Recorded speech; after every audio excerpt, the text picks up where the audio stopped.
একজন নারীর জীবনে বিবাহের গুরুত্ব কতটা। আসুন আমরা কথা বলি রুক্মিণীকে নিয়ে।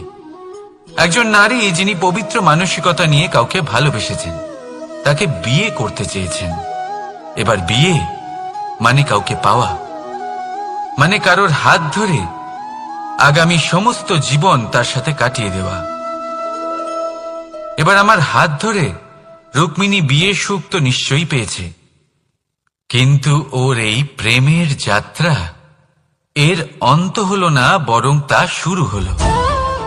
এবার রুক্মিণীর জীবনে সেই অধ্যায় শুরু হয়ে গেছে, যেখানে ওকে সেই মানুষকে বুঝতে হবে যার হাত ধরে সমস্ত জীবন অতিবাহিত করার সিদ্ধান্ত নিয়েছে সে।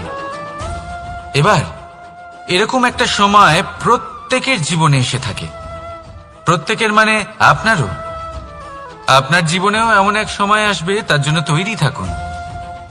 নিজের মনে যা যা বিকার আছে তা কোথাও ত্যাগ করে আসুন, আর পরিশুদ্ধ ভালোবাসা দিয়ে, পবিত্র মন দিয়ে নিজের জীবন সাথীকে বোঝার চেষ্টা করুন, কোনো আশা না রেখে। যদি এরকম করতে পারেন তবেই কঠিন পরীক্ষায় উত্তীর্ণ হবেন, নয়তো নয়। রাধা রাধা। অনেকে আমাকে অনেকবার জিজ্ঞেস করেছেন যে কানাই, রুক্মিণী হলো তোমার অর্ধাঙ্গিনী, তাহলে কেন ওর এই যাত্রা এত কঠিন হলো? কেন তোমার এই অগাধ অখণ্ড ভালোবাসা পাওয়ার জন্য ওকে এত কঠিন পরীক্ষার সম্মুখীন হতে হলো? আসুন আমি আপনাকে একটা কথা বোঝাই।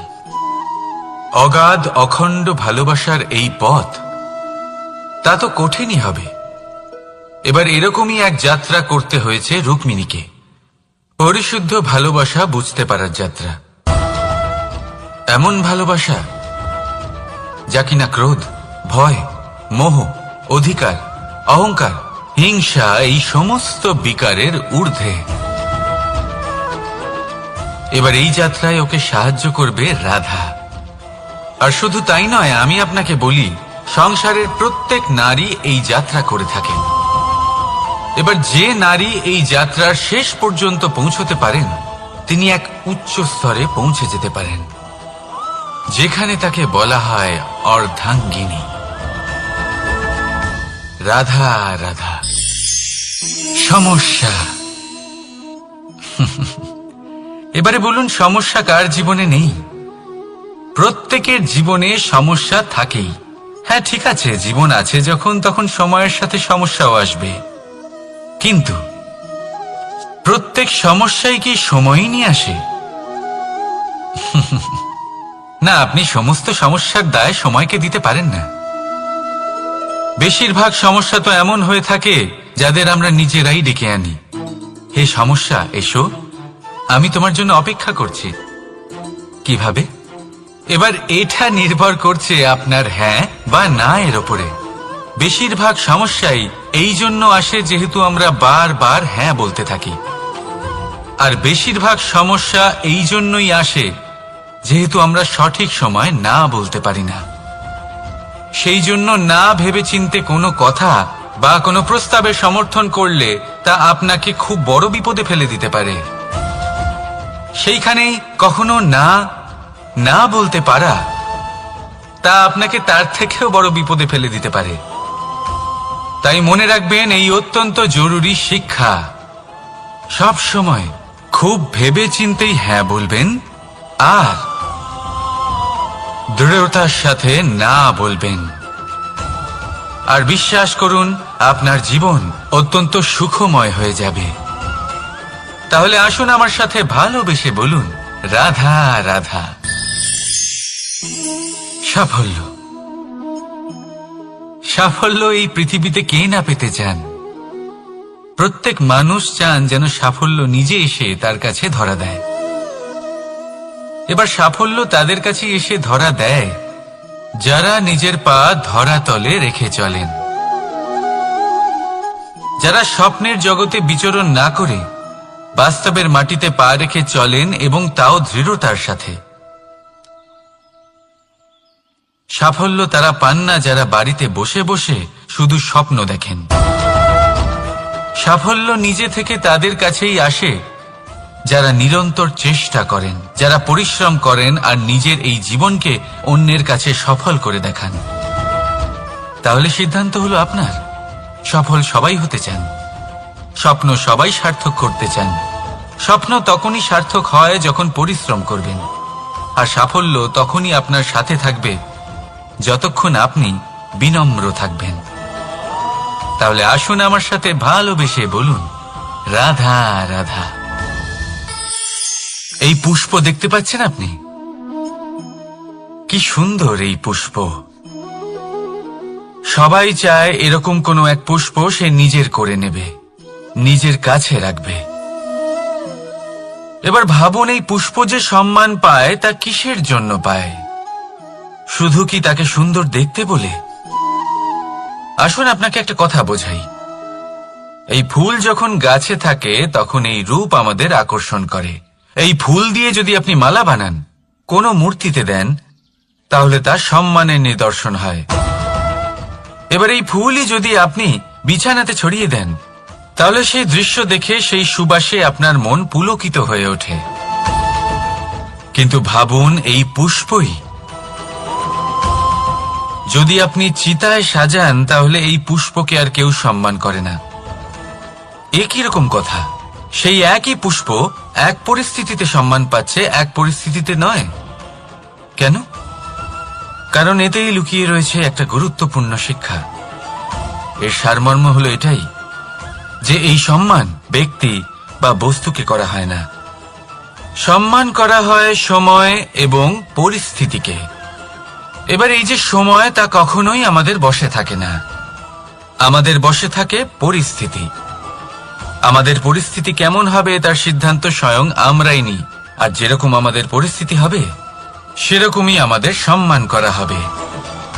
তাহলে আসুন আমার সাথে ভালোবেসে বলুন, রাধা রাধা। আপনি কখনো কোনো ঝর্ণার ধারে বসে থাকুন আর সেই ধ্বনি শুনতে থাকুন। আহা হা হা, সেই ধ্বনি মনকে শান্ত করে দেয়, আমাদের মধ্যে এক আনন্দের সঞ্চার করে। একেই আমি বলি নৈসর্গিক সঙ্গীত। কখনো ভেবে দেখেছেন এই সঙ্গীত উৎপন্ন করার জন্য জলকে কত পরিশ্রম করতে হয়, কি না করতে হয়?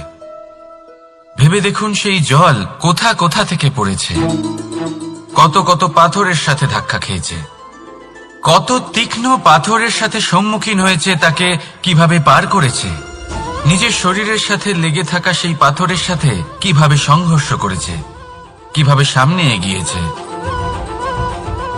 ভাবুন, এই সব কিছু হওয়ার পরেই সেই সঙ্গীত উৎপন্ন হয়েছে। এই ঝর্ণার এই মধুর সঙ্গীত কখনো আপনার কান পর্যন্ত পৌঁছতই না যদি সেই জলের বিরোধিতা করার জন্য সেই পাথর না থাকত। এর সারমর্ম কি হতে পারে? সারমর্ম হলো একটাই, এই সব বাধার সম্মুখীন হন, এদের থেকে দূরে পালাবেন না। কারণ এই বাধা হলো নৈসর্গিক, সবার জীবনে এই বাধা রয়েছে। তার সম্মুখীন হন, জীবনের সামনে এগোন। আর আপনিও নিজের ভেতর থেকে সৃষ্টি করুন এই নৈসর্গিক সঙ্গীত, আর এই সংসারে ছড়িয়ে দিন শান্তি আর প্রসন্নতা। রাধা রাধা। সংসারে নিয়তি অনেক কিছু নির্ধারণ করে, যেমন প্রত্যেকটি জিনিসের সীমারেখা। শরীরের মধ্যে থাকা জল, তার মাত্রাও এই নিয়তি নির্ধারিত করে রেখেছে। কি করে?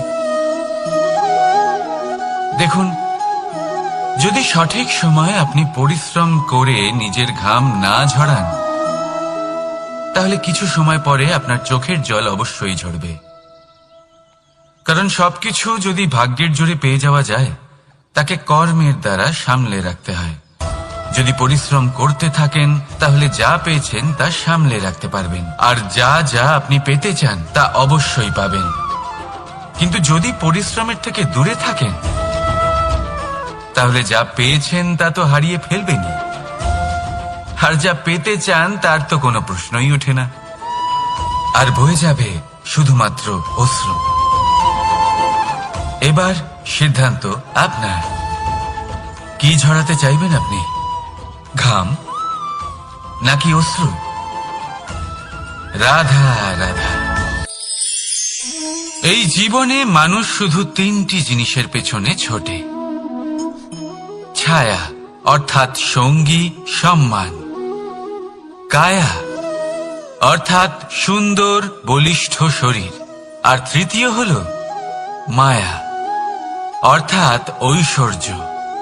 এবার অবাক করার মতো বিষয় হল, সময় এলে পরে এই তিনটি বস্তুই সবার আগে আপনাকে ত্যাগ করে।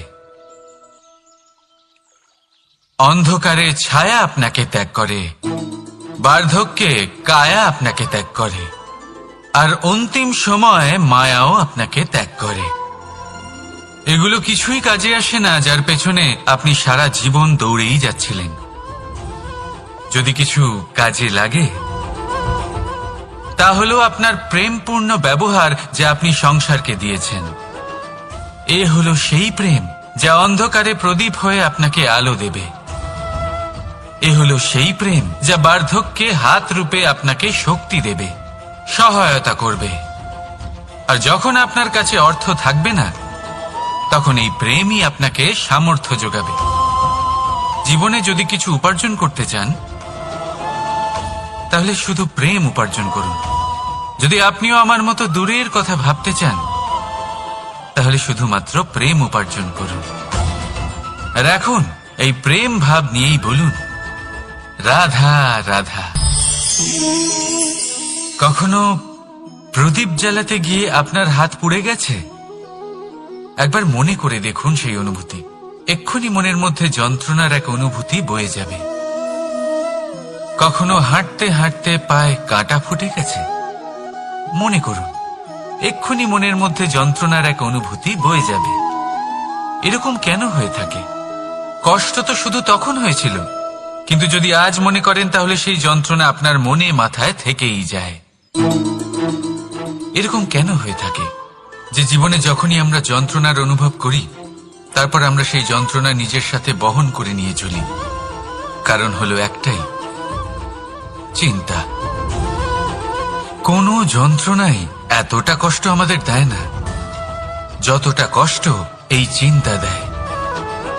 তাহলে এই চিন্তা ত্যাগ করুন আর ভাবুন যে কিভাবে নিজেকে সব সময় আনন্দে রাখা যায়। আর অতীতকাল এবং ভবিষ্যতের চিন্তা ছেড়ে দিন, এই বিষয়ে ভাবাই ছেড়ে দিন। শুধুমাত্র এটা ভেবে নিন যে আজ আমায় নিজেকে আনন্দে রাখতে হবে, যে করেই হোক। এটা করা শুরু করে দিন। তারপর আপনি দেখবেন আপনার কাল, পরশু, পরের সপ্তাহ, সমস্ত মাস, সমস্ত বছর, পরের বছর, সম্পূর্ণ জীবন আপনি শুধুমাত্র প্রসন্নতাই পাবেন। এবার আসুন এই প্রসন্নতার সাথেই বলুন, রাধা রাধা। কখনো ভেবে দেখেছেন আমরা জিহ্বার সাথে সাথে কান কেন পেয়েছি? এবার আপনি বলবেন, এ তো সহজ কথা, যাতে আমরা কথা বলার সাথে সাথে শুনতেও শিখি। এবারের আরো একটা গুরুত্ব আছে।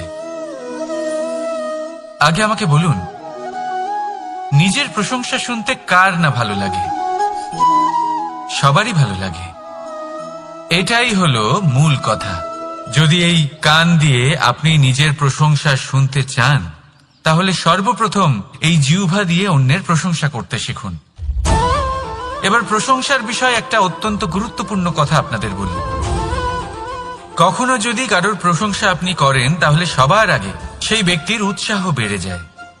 আর তারপর নিজে যদি ভেবে দেখেন, তাহলে নিজের মনেও সন্তুষ্টি আর প্রশান্তি চলে আসে।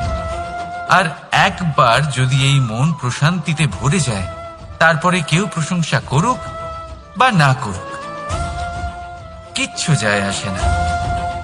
সেই জন্য সবসময় অন্যের সম্মান করবেন, স্নেহ করবেন, প্রশংসা করবেন, সুখ ভাগ করে নেবেন। যার মধ্যে যেটা ভালো আছে তা বলুন, তাকে মনে করান তিনিও ভালো, তার উৎসাহ বাড়িয়ে তুলুন। তিনি জীবনে সামনে এগোবেন, আর এই ব্রহ্মাণ্ড আপনাকে কখনো পিছিয়ে থাকতে দেবে না। রাধা রাধা। সত্য এবং অসত্য দুটোর মধ্যে পার্থক্য কি আছে? পার্থক্য হলো অ অক্ষরটার। এবার অ দিয়ে হতে পারে আরম্ভ, অ দিয়ে হতে পারে অন্ত, সত্য হলো সেটা যেখানে সমস্ত পথের আরম্ভ হয়, অসত্য সেটা যেখানে সমস্ত পথের শেষ হয়। এবার এরা চলতে হয়তো পারে না, কিন্তু তাও ছাপ রেখেই যায়। সত্য সেই ছাপ রেখে যায় যা একটা উজ্জ্বল উৎকৃষ্ট উদাহরণ হতে পারে, আর অসত্য সেই উদাহরণ তৈরি করে যা একটা কলঙ্কিত ইতিহাস তৈরি করে। এখন আপনি আগামী সময়ের জন্য কেমন ছাপ রেখে যাবেন, এই সিদ্ধান্ত পুরোপুরি আপনার। রাধা রাধা। চলুন একটা প্রশ্ন করি। কোন মানুষকে জিজ্ঞাসা করবেন যে সে মূর্খ, অলস, বিবেকহীন, অসফল এইসব বিশেষণ দিয়ে নিজেকে পরিচিত করতে চাইবে? না। কাউকে জিজ্ঞাসা করুন আপনি কি মূর্খ? না। আপনি কি অসফল হয়েছেন? না। আপনি কি বিবেকহীন? না। এবার বলুন আপনি জীবনে মূর্খ ও বিবেকহীন হবার জন্য কোনো ভালো পরিকল্পনা বানিয়েছেন? উত্তর পাবেন না। কারণ কোনো পরিকল্পনা বানানো হয় না যাতে আপনি মূর্খ বা অসফল হন। মানুষ মূর্খ বা অসফল তখন হন যখন কোনো পরিকল্পনাই থাকে না। দেখুন, একটাই ছোট জীবন, তাকে স্থির করুন যাতে অনেক বেশি সংখ্যক মানুষকে আপনি জুড়ে রাখতে পারেন, অনেক বেশি শান্তি পেতে পারেন, অধিকতর সাফল্য লাভ করতে পারেন, বেশিরভাগ মানুষের পথপ্রদর্শক হয়ে তাদের মঙ্গল করতে পারেন। অসফল হয়ে বাড়িতে বসে থাকার চেয়ে ভালো হলো যে আপনি একটা পরিকল্পনা করে অসফল হন, কারণ তখন আপনার কাছে আরো একটা বিকল্প থাকবে, একটা নতুন পরিকল্পনা বানানো, তাকে সার্থক করা। কারণ এমন কোনো পরিকল্পনা তো অবশ্যই থাকবে যা আপনাকে আপনার লক্ষ্যে পৌঁছে দেবে, তাই তো? রাধা রাধা। সূর্য কারোর জন্য হলেন শক্তিদাতা ঈশ্বর, আবার কোনো প্যাঁচার জন্য হলো চোখ বন্ধ করে দেওয়ার মতো তীব্র আলো।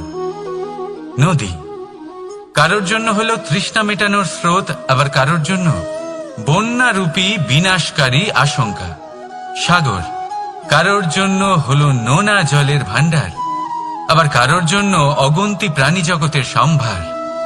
প্রশ্ন হলো প্রত্যেক ব্যক্তির জন্য প্রত্যেক অনুভূতি বা বস্তুর সারমর্ম আলাদা কেন হয়ে থাকে?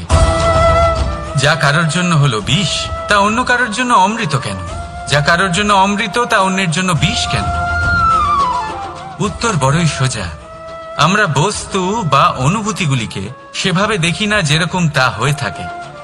আমরা বস্তু বা অনুভূতিকে সেভাবে দেখি যেরকম আমরা হয়ে থাকি। এবার এর উপায় কি হতে পারে? নিজেকে পরিশুদ্ধ করুন, সব কিছুই শুদ্ধ হবে। রাধা রাধা। প্রেম, ঘৃণা, এই দুই হলো একই শব্দ। কিভাবে? দেখুন না, দুটোতেই আড়াই অক্ষর রয়েছে। দুটোই হলো সেই অনুভূতি যা আমাদের মনের সাথে জড়িত, আর এই দুই অনুভূতির সাথেই জড়িত মানুষ আমাদের জন্য গুরুত্বপূর্ণ। পার্থক্য শুধু এটাই যে প্রেম পায় সম্মান আর ঘৃণাকে করা হয় অবজ্ঞা। এরকম কেন? কারণ প্রেম হলো সেই অনুভূতি যেখানে মানুষ সবকিছু দিয়ে দিতে চায়, সবকিছু লুটিয়ে দিতে চায়। সেখানে ঘৃণা হলো এমন অনুভূতি যেখানে মানুষ সবকিছু কেড়ে নিতে চায়, সবকিছু জিতে নিতে চায়। তাও প্রেমের অনুভূতি কখনো আপনাকে হারতে দেয় না, আর ঘৃণার অনুভূতি কখনো আপনাকে জিততে দেয় না। এবার কি করবেন আপনি? একটাই জীবন, ঘৃণার সাথে বাঁচবেন নাকি প্রেমের সাথে? আমি তো প্রেমকেই চয়ন করব। রাধা রাধা।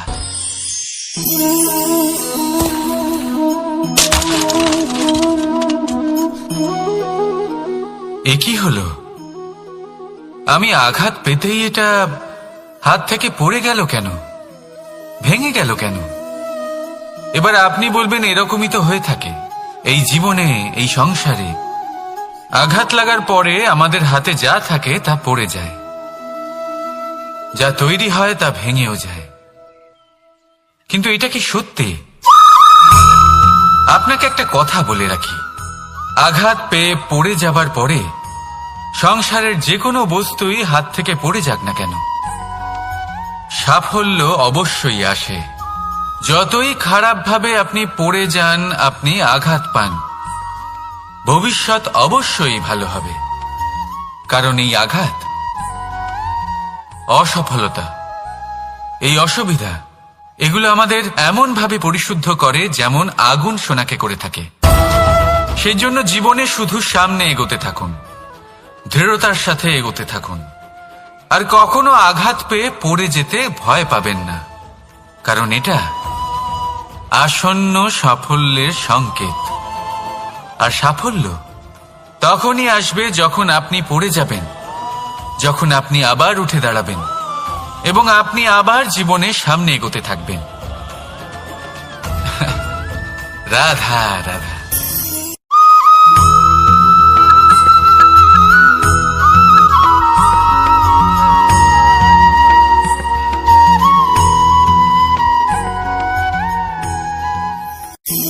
সময়, এই সময় আসলে কি? এই সময় একটা সরল রেখা তো কখনোই নয়। সময় হলো একটা চক্র, যেখানে এর আদি সেখানেই হলো এর অন্ত, আর যেখানে তা শেষ হয় সেখান থেকেই তার শুরু হয়। এই সময় একটা অত্যন্ত বিচিত্র চিন্তা, বিচিত্র ভাবনা, একটা বিচিত্র বস্তু যা কেউ বুঝতে পারেন না। এই সময়ের লীলা, এর কোনো প্রমাণ নেই, কোনো জ্ঞান নেই, কোনো পরিমাপ নেই। শুধু এটুকু আমরা জানতে পারি, যেখানে শেষ হবে সেখান থেকে একটা নতুন সূচনাও হবে। যা আজ আপনার কাছে আছে কাল অন্য কারোর কাছে যাবে, তারপরে তার কাছ থেকেও অন্য কারোর কাছে যাবে, তারপরে তার থেকেও ছিনিয়ে নেওয়া হবে। এই নিয়তির একজনের কাছ থেকে অন্যজনের কাছে আদান প্রদানের এই সময় হলো আপনার সময়। এই সময়ের সদ্ব্যবহার করুন, এই সময়কে বাঁচুন। আপনাকে শুধু এটাই সুনিশ্চিত করতে হবে যে আপনি কোন পক্ষে আছেন। আর সত্যি বলতে কি, আপনার জীবনের পরিণাম নির্ভর করে আপনার নির্বাচনের ওপর। আপনি কোন পক্ষ নির্বাচন করছেন। তাহলে মনে রাখবেন, জীবনে সেই পক্ষই নির্বাচন করবেন যা চয়ন করার পরে আপনি সুখ অনুভব করবেন, আপনি সন্তোষ লাভ করবেন, প্রসন্নতা লাভ করবেন। আর আমি এটাই সুনিশ্চিত করব যে এই পক্ষ যেন শান্তির পক্ষ হয়, এই পক্ষই যেন প্রেমের পক্ষ হয়। তাহলে চিন্তা করবেন না, আর আসুন আমার সাথে ভালোবেসে বলুন রাধা রাধা। দৃষ্টি আর দৃষ্টিভঙ্গি, এই সমগ্র লীলা হলো এই দুইয়ের। বিচিত্র হতে পারে, কিন্তু এটাই সত্যি। এবার আপনাকে একটা উদাহরণ দিয়ে বোঝাই। অনেক সময় আপনি কোনো ব্যক্তিকে এটা বলতে শুনবেন যে আমি আমার নিজের উপরে গর্ব করি, আমি নিজেকে নিয়ে গর্ব করি, আমি খুব ভালোভাবে আমার মা বাবার সেবা করি, ওনাদের আমি সবসময় সুখী রাখি, ওনাদের আমি একটা বাড়ি দিয়েছি, সকল সুখ সুবিধা দিয়েছি, ওনাদের জীবনে প্রত্যেক জিনিস দিয়েছি আর দেব যা তাদের প্রয়োজন। এবার আমাকে বলুন যে আপনি কে হন। আপনি হলেন সেই বীজ যা আপনার মাতা পিতা রোপণ করেছেন। আপনার মা বাবাই আপনাকে এই সংসারে জন্ম দিয়েছেন। এবার এইসব কথার কি তাৎপর্য? এই হলো সেই ব্যক্তির দৃষ্টিভঙ্গি। এবার দেখা যাক এই প্রকৃতি আমাদের কি শেখায়। কখনো কোনো গাছকে দেখবেন, যখন সেই গাছে ফল আসে, সে মালিকে এটা বলে না যে দেখো আমি তোমাকে ফল খেতে দিচ্ছি। সেই বৃক্ষ এটা বলে না যে দেখো আমি তোমায় আহার করতে দিচ্ছি। কারণ ও জানে যে এটা হলো সেই মালির পরিশ্রম, এটা হলো তারই কর্মের ফল, আর এটা তারই পাওয়া উচিত। সে বলে যে তোমার জিনিস তোমাকেই অর্পণ করলাম, এ আমার জিনিস নয়। ও জানে সেই মালির গুরুত্ব আসলে কি। এটা হলো তার দৃষ্টিভঙ্গি। সেই জন্য আপনি জীবনে কোন ব্যক্তির মধ্যে, কোন পশু পাখির মধ্যে, কোন প্রাণীর মধ্যে, কোন পরিস্থিতিতে, কোন আবেগের মুহূর্তে কি দেখতে পাচ্ছেন, সেটা আপনার দৃষ্টিভঙ্গির উপরে নির্ভর করছে। তাই নিজের মনে ধনাত্মক ভাব জাগ্রত করুন, শুভ চিন্তা নিয়ে আসুন। এই ভাবনাই সত্য হয়ে সামনে আসবে। এই দৃষ্টিভঙ্গি এমন হয়ে যাবে যে আপনার জীবনে সবকিছুই শুভ হবে। তাহলে আসুন আর আমার সাথে ভালোবেসে বলুন, রাধা রাধা। প্রতিশোধ অথবা কাউকে দুঃখ দেওয়ার ভাবনা, যদি এটা আপনার মনে থাকে তাহলে আপনি নিজের মনেই যন্ত্রণার একটা বিশাল বৃক্ষ রোপণ করছেন, এটা মনে রাখবেন। কারণ কাউকে দুঃখ দেবার এই ভাবনা, এটা হলো সেই বীজ যা আপনার মনেই পতিত হবে, আপনার মনেই অঙ্কুরিত হবে, আর আপনার মনেই একটা বিশাল বৃক্ষরূপে বেড়ে উঠবে। জীবন আপনার, কর্ম আপনার, কাউকে দুঃখ দেবার ভাবনা আপনার ছিল, এই বৃক্ষ হলো আপনার, তাই এর ফলও আপনিই পাবেন, যা গ্রহণও আপনাকেই করতে হবে। মনে রাখবেন, যে মানুষ এটা ভাবে যে আমি ওকে দুঃখ দেব, ওকে কষ্ট দিতে চাই আমি, সেই মানুষই দুঃখ আর কষ্ট পেয়ে থাকে। যদি সেই জায়গায় আপনি এটা ভাবেন যে আমি কাউকে সুখী করে তুলতে চাই, কাউকে সুখ প্রদান করতে চাই, তাহলে তারও বীজ আপনার মনেই রোপণ হবে, বৃক্ষে পরিণত হবে, যার ফলও আপনিই পাবেন। এখানে বিষয়টা হলো শুধু মানসিকতার চিন্তা, যা সত্য হয়ে আপনার সামনে আসে। তাহলে এই মানসিকতা শুভ করুন, সবার জন্য মঙ্গল কামনা করুন। অন্যের মনে আপনার জন্য ভালো চিন্তা থাকুক বা না থাকুক, আপনি সবার জন্য শুভ চিন্তা করে কর্ম করতে থাকুন, তাহলে আপনার সাথেও ভালোই হবে। তাহলে আসুন আর আমার সাথে ভালোবেসে বলুন, রাধা রাধা। সুখ আর অভিজ্ঞতা, এই দুই জীবনে একসাথে কখনোই আসে না। মনে রাখবেন, যেখানে সুখ থাকে সেখানে অভিজ্ঞতা থাকে না, আর যখন এই সুখ আমাদের জীবন থেকে দূরে চলে যায়, তখন আমাদের জীবনে আসে এই অভিজ্ঞতা। পরমাত্মা, প্রকৃতি, নিয়তি এই অভিজ্ঞতাকে আমাদের জীবনে পাঠান, যাতে আমরা একটা অত্যন্ত গুরুত্বপূর্ণ শিক্ষা, একটা জ্ঞান প্রাপ্ত করতে পারি। এই অভিজ্ঞতা আমাদের শেখায় যে অতীতে এমন কি হয়েছিল যা আমাদের করা উচিত হয়নি। আমাদের শেখায় ভবিষ্যতে এমন কি আছে যা আমাদের করা উচিত আর কি করা উচিত নয়। দেখতে গেলে এই অভিজ্ঞতা আমাদের সেই শিক্ষা দেয় যার জন্য আমরা সুখের দিকে উচিতভাবে অগ্রসর হতে পারি। সেই জন্য জীবনে যখনই দুঃখ আসবে, দুঃখের এই সময় আসবে, তখন হতাশ হবেন না। বোঝার চেষ্টা করুন এই পরিস্থিতি কেন এসেছে, কি শিক্ষা দিতে এসেছে। যদি আপনি সেই জ্ঞান লাভ করেন, সুখের পথে অগ্রসর হন, তাও উচিত রূপে, তাহলে এই অভিজ্ঞতার উদ্দেশ্য পূরণ হয়ে যায়। তাহলে আসুন আর আমার সাথে ভালোবেসে বলুন, রাধা রাধা। জীবনে শিখরে পৌঁছানোর জন্য মানুষের কি প্রয়োজন হয়ে থাকে? সিঁড়ির। কিন্তু তাও প্রত্যেক মানুষ, প্রত্যেক ব্যক্তি শিখরে পৌঁছতে পারেন না। এর কারণ কি? কারণ একটা হতে পারে যে মানুষ কল্পনা করতে থাকেন কিন্তু সিঁড়ি খুঁজে পান না। কিছু মানুষ খুঁজে নেন কিন্তু তা পেয়ে এতটাই প্রসন্ন হয়ে যান যে তারপর আর কোনো কর্মই করেন না। খুব সোজা ব্যাপার। অনেক মানুষ সিঁড়ি খুঁজে পান না, আর যদি পেয়েও যান তাও যতক্ষণ না তাতে চড়ছেন সেই শিখরে পৌঁছবেন কি করে? যতক্ষণ না আপনি পরিশ্রম করছেন, যতক্ষণ না সেই সিঁড়িতে আপনি চড়ছেন, যতক্ষণ না ক্লান্ত হচ্ছেন, আপনার পায়ে হাঁটুতে ব্যথা না হচ্ছে, ততক্ষণ এই শিখরে পৌঁছানোর সৌভাগ্য লাভ করতে পারবেন না। তাহলে কল্পনার সাথে কর্ম করুন, পরিকল্পনার সাথে পরিশ্রম করুন, সবকিছু পাবেন। আসুন আমার সাথে ভালোবেসে বলুন, রাধা রাধা। সমস্যা, কঠিন সময়, সংকট, বিপদ কার জীবনে নেই? প্রত্যেকের জীবনে আছে। কিন্তু আমাকে একটা কথা বলুন, যদি নৌকায় ঢেউকে ভয় পেতে শুরু করে, তাহলে সাগর পার করবে কে? কখনো কোনো ছোট্ট পিঁপড়েকে দেখেছেন, যে আকারে হয়তো ছোট হতে পারে কিন্তু বড় শিক্ষা দিয়ে যায়? কিন্তু আমরা শিখি না।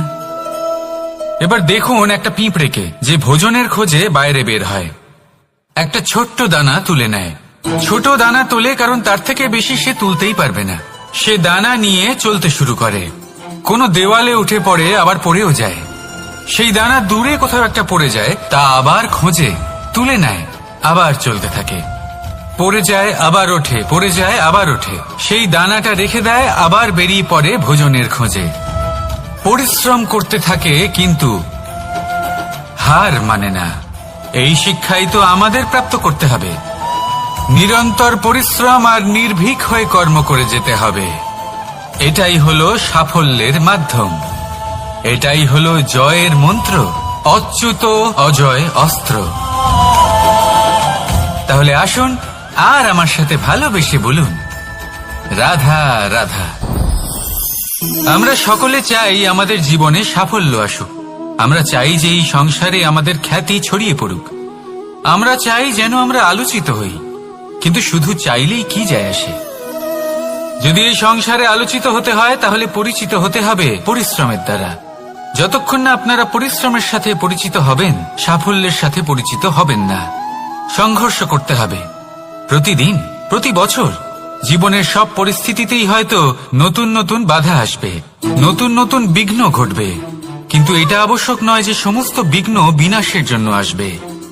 কিছু বিঘ্ন আপনার পথ প্রশস্ত করার জন্য আসবে, আপনার পথ পরিষ্কার করার জন্য আসবে। যদি আপনাকে উদাহরণ দিই, যখন বন্যা আসে, বাড়ি ঘর ভেসে যায়, তখন আমরা হতাশ হয়ে পড়ি, আমরা দুঃখী হয়ে পড়ি। কিন্তু সেই বন্যাই আমাদের সেই ধরিত্রীকে এত উর্বর করে তোলে যে সেই উর্বর অংশ কাজে লাগিয়ে আমরা সেরকম আরো 10টা বাড়ি বানাতে পারি। তাহলে ধন্যাত্মক থাকুন আর যে কোনো সংঘর্ষের জন্য প্রস্তুত থাকুন। জীবনে অনেক দূর যেতে পারবেন। তাহলে আসুন আমার সাথে ভালোবেসে বলুন, রাধা রাধা। জীবনে কখনো কখনো আমরা সেই পরিস্থিতিতে ফেসে যাই যখন আমাদের মনে হয় যে আমাদের নতুন কিছু একটা করতে হবে, কিন্তু আমরা করতে পারি না। কারণ কোথাও না কোথাও আমরা রীতির দ্বারা আবদ্ধ, আর আমরা সেই রীতি ভাঙতে চাই না। কেবল একটাই প্রশ্ন আসে মনে, আশেপাশের মানুষ কি বলবে, আশেপাশের মানুষ কি ভাববে। আপনাকে একটা প্রশ্ন করি, কারা এই মানুষজন? আপনার জন্মের সময় এই মানুষজন কোথায় ছিলেন? যখন আপনি কোনো সমস্যায় পড়েন তখন এই মানুষজন কোথায় থাকেন? এগিয়ে এসে কি আপনাকে সাহায্য করেন, নাকি সেই সমস্যার সমাধান আপনি নিজেই করেন? এইসব মানুষজনের চিন্তা ত্যাগ করুন যদি আপনি জীবনে বাঁচতে চান। ভেবে দেখুন জীবনে কি কি শুভ আছে আর কি কি শুভ করতে পারেন। যদি তা স্রোতের বিপরীতে হয় তাহলে সংঘর্ষ করুন, কিন্তু এইসব মানুষজনের কথা ভাববেন না। ভেবে দেখুন জীবনে আপনি কি কি শুভ কাজ করতে পারেন। এটা ভাবুন যে আপনি কখনো এমন কোনো কাজ করে ফেলেননি তো যার জন্য কারো হৃদয় আহত হয়েছে। শুভর দিকে নিজের চিন্তা কেন্দ্রীভূত করুন, আপনার জীবনে সব কিছু শুভই হবে। তাহলে আসুন আমার সাথে ভালোবেসে বলুন, রাধা রাধা। আজকাল আপনি দেখে থাকবেন যে মা বাবা শুধুমাত্র সন্তানকে ভালোবাসেন তা নয়, তাদের মোহেও জড়িয়ে পড়েন। বিদ্যালয়ে যখন পাঠান তখন সমস্ত সুযোগ সুবিধা দিয়েই পাঠান। চেষ্টা করেন যে সবসময় যেন সন্তান তাদের চোখের সামনেই থাকে। কিন্তু ভুলে যান এক অত্যন্ত গুরুত্বপূর্ণ কথা, যে সন্তানকে এক নতুন দৃষ্টিভঙ্গি দেওয়াই হলো ওনাদের কর্তব্য। সেই জন্য পুরাতন কালে শিষ্যদের গুরুকুলে পাঠানো হতো, বাড়ির থেকে দূরে। কারণ বাড়ি ছেড়ে যাওয়া এক সন্তানের জন্য, এক শিষ্যের জন্য অত্যন্ত শুভ লক্ষণ হয়।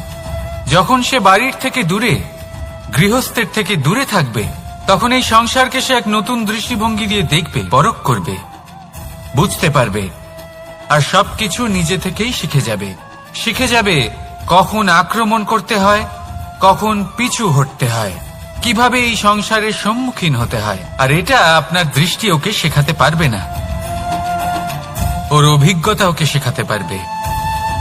তাই মনে রাখবেন, যদি আপনি চান যে আপনার সন্তানের বিকাশ হোক, তাহলে অনেক সময় ওকে নিজের থেকে দূরে নিয়ে যেতে হয়।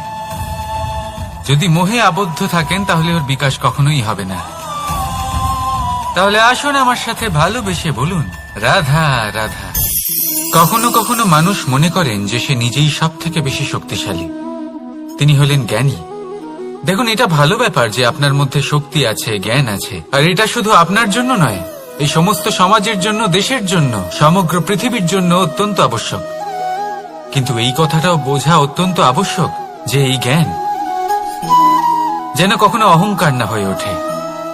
যখন মানুষের মধ্যে জ্ঞান থাকে তখন সে রাম হয়ে ওঠে। রাম, যিনি সমুদ্রের বুকে সেতু বানিয়েছিলেন, বানর সেনার দ্বারা রাক্ষস রাজকে পরাজিত করেছিলেন, আর চিরকালের জন্য সবার কাছে আদর্শ হয়ে উঠেছিলেন। আর যদি মানুষের মনে অহংকার জন্মায় তাহলে সে রাবণ হয়ে ওঠে। দেশে বিদেশে যতই খ্যাতি থাকুক না কেন সে রাক্ষস হয়ে ওঠে, নিজের সাথে সাথে সমস্ত কুলের বিনাশ করে বসে। এবার জ্ঞান নাকি অহংকার, আপনার কি চাই সেই সিদ্ধান্ত আপনার, আর আপনার এই সিদ্ধান্তই নিশ্চিত করবে যে আপনার কর্ম কি হবে, আর আপনার এই কর্মই নিশ্চিত করে দেবে আপনার প্রারব্ধ কি হবে। তাহলে শুভ কর্ম করুন আর আমার সাথে ভালোবেসে বলুন, রাধা রাধা। কোনো বাগানের কোনো বৃক্ষকে দেখেছেন যেখানে সুগন্ধি ফুল থাকে, রসালো ফল থাকে, তখন মন প্রফুল্ল হয়ে ওঠে, মন থেকে সেই বৃক্ষের প্রতি ভালোবাসা জন্মায়। কিন্তু যিনি বাগানের মালিক, শুধুমাত্র তিনিই জানেন যে কিভাবে এই বৃক্ষকে আগলে রাখতে হয়, কিভাবে তার পরিচর্যা করলে এতে সুন্দর সুগন্ধি ফুল হবে, রসালো ফল হবে। কখনো কখনো প্রয়োজনের থেকে বেশি রোদ পেলে এই বৃক্ষগুলি শুকিয়ে যায়, প্রয়োজনের থেকে কম রোদ পেলেও এই বৃক্ষ কিন্তু শুকিয়ে যায়। প্রয়োজনের থেকে কম জল যদি পায় এই বৃক্ষ শুকিয়ে যেতে পারে, প্রয়োজনের থেকে অতিরিক্ত জল যদি পায় তখনও এই বৃক্ষের শিকড়গুলি নষ্ট হয়ে যেতে পারে। এবার এটাই কিন্তু আমাদের সংসারের সাথেও হয়। আমাদের সংসারের সকল প্রতিভাশালী ব্যক্তি, যেমন লেখক, বিচারক, প্রবক্তা, যোদ্ধা, এদের সবার ক্ষেত্রে এই কথাটাই প্রযোজ্য। যদি বেশি প্রশংসা করা হয় তাহলেও এরা হারিয়ে যাবেন, প্রয়োজনের থেকে বেশি যদি নিন্দা করা হয় তখনও তারা নত হয়ে পড়বেন।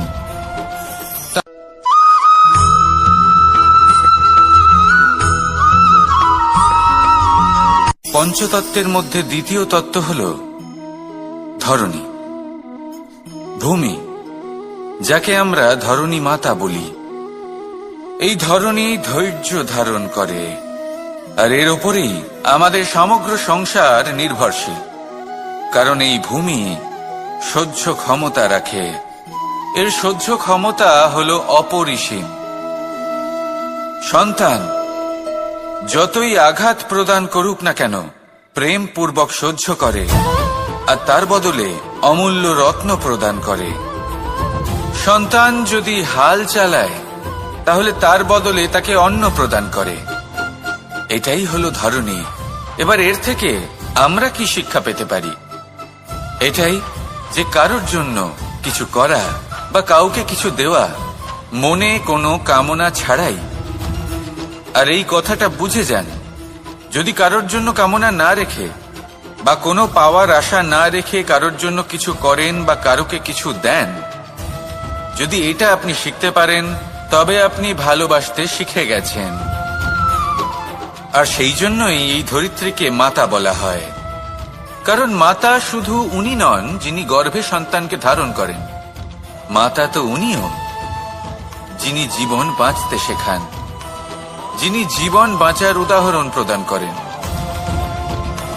তাহলে ধরণীর থেকে এই নিঃস্বার্থ ভাব শিখুন, নিঃস্বার্থ ভালোবাসা শিখুন, আর এই ভালোবাসার সাথেই বলুন, রাধা রাধা।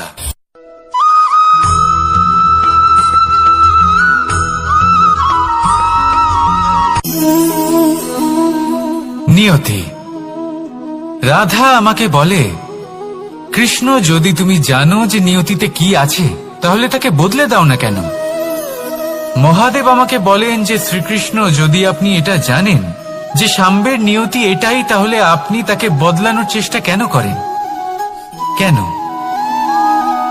কারণ আমি একজন পিতা, আর পিতার কর্তব্য এটাই, তিনি যেন সম্ভাব্য সব চেষ্টা করেন নিজের সন্তানের মঙ্গলের জন্য। নিয়তি আমি জানি, কিন্তু এটাও আমি জানি যে কর্মের থেকে বড় আর কোনো নিয়তি হতে পারে না। অভিজ্ঞতাও রয়েছে যে কর্মের হাতে নিয়তির এই চক্র বদলে যেতে পারে। তাই জীবনে যদি আপনার কখনো এমন মনে হয় যে এটা তো অসম্ভব, তখনও চেষ্টা করা কখনোই ছাড়বেন না। কে বলতে পারে আপনারই কর্মের কোনো এক বীজ হয়তো নিয়তির চাকায় আটকে গেল আর নিয়তিকে নিজের পথ পাল্টাতে হলো, ঠিক কিনা? সেই জন্য নিয়তিকে ভাগ্য মেনে নিয়ে চুপ করে বসে থাকবেন না। নিজের নিয়তি স্বয়ং নিজের কর্মের দ্বারা নির্ধারিত করুন, কারণ আপনার এই কর্মের ওপরেই আপনার অধিকার রয়েছে। আর এই অধিকারকে নিয়তি অনেক সময় সম্মানও করে। তাহলে আসুন আর আমার সাথে ভালোবেসে বলুন, রাধা রাধা।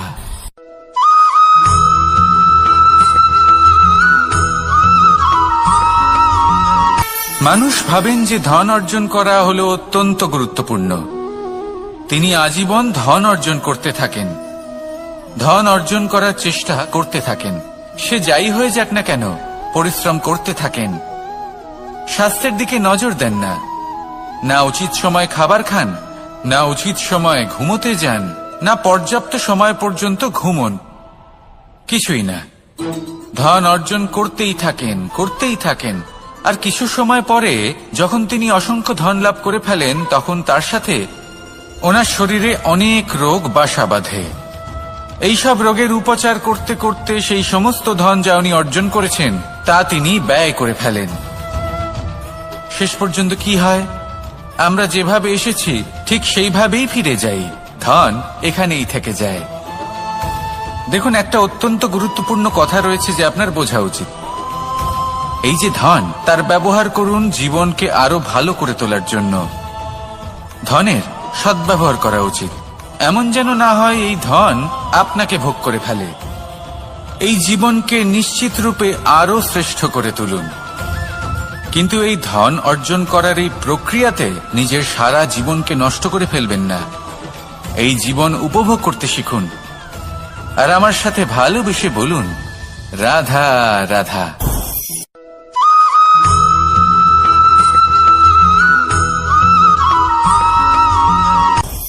আপনি কখনো পর্বতের শিখরে উঠেছেন?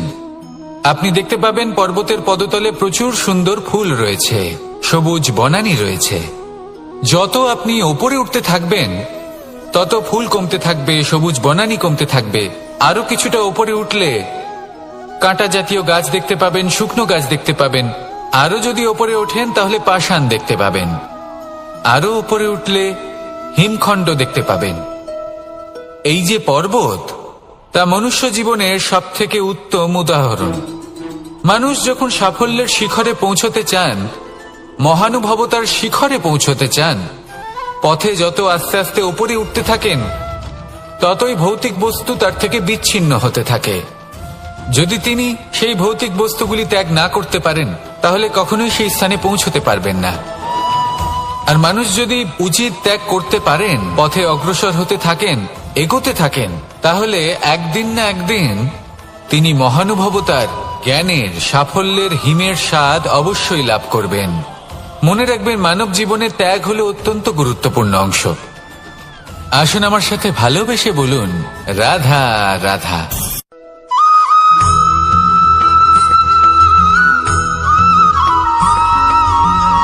কেউ বলে জীবন খুব ক্ষণস্থায়ী, কেউ বলে জীবন হলো একটা সুন্দর স্বপ্নের মতো, আবার কেউ বলবে জীবন হলো এক কঠোর সত্য।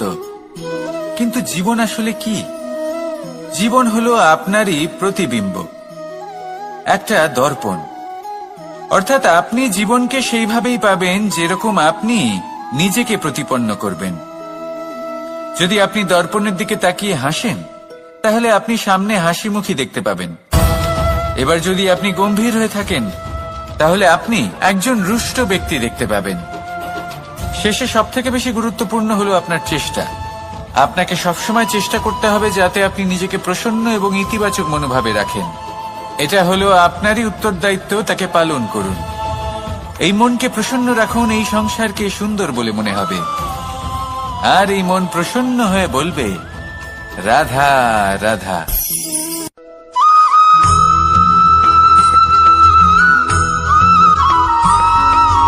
আমাদের শরীর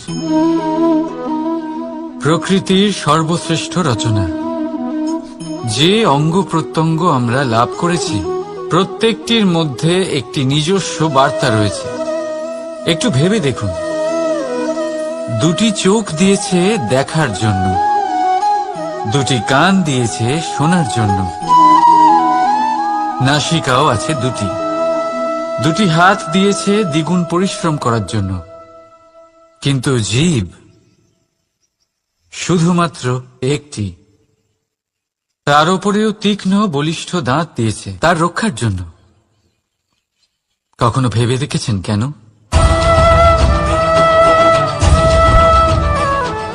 কারণ শব্দ আর শব্দের প্রয়োগ মানুষের সবচেয়ে বড় অস্ত্র, যার প্রয়োগ যত ভেবেচিন্তে করা যায়, মানুষ তার জীবনে ততটাই উপরে উঠতে পারে।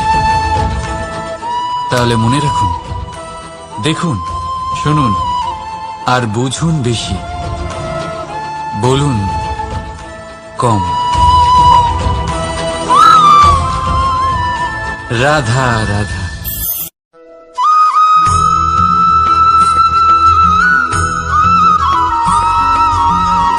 জীবন কিসের উপর নির্ভরশীল?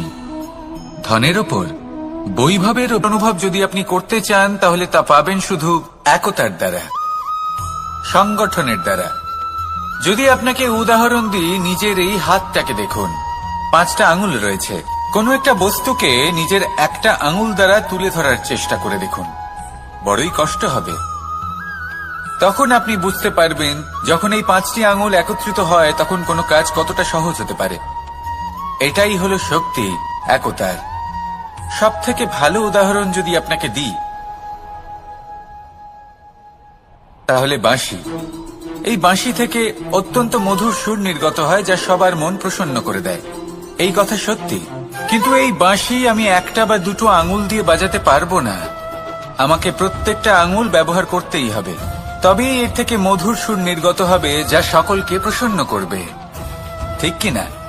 ঠিক এইভাবেই যদি আপনি চান যে আপনার জীবনরূপী বাঁশি থেকেও মধুর সুর নির্গত হোক বা সবার মনকে প্রসন্ন করে তুলুক, তাহলে আপনাকেও জীবনে একতা নিয়ে আসতেই হবে। আপনি একাও কর্ম করতে পারেন, পথ চলতেও পারেন, সামনেও এগোতে পারেন, সাফল্যও লাভ করতে পারেন। কিন্তু যখন সকলে একসাথে এগোবেন, সেই পথে চলবেন, সেই কর্মই করবেন, তখন লক্ষ্যে অবশ্যই পৌঁছবেন, সাফল্য অবশ্যই লাভ করবেন। কিন্তু সেই সাফল্য এবং তার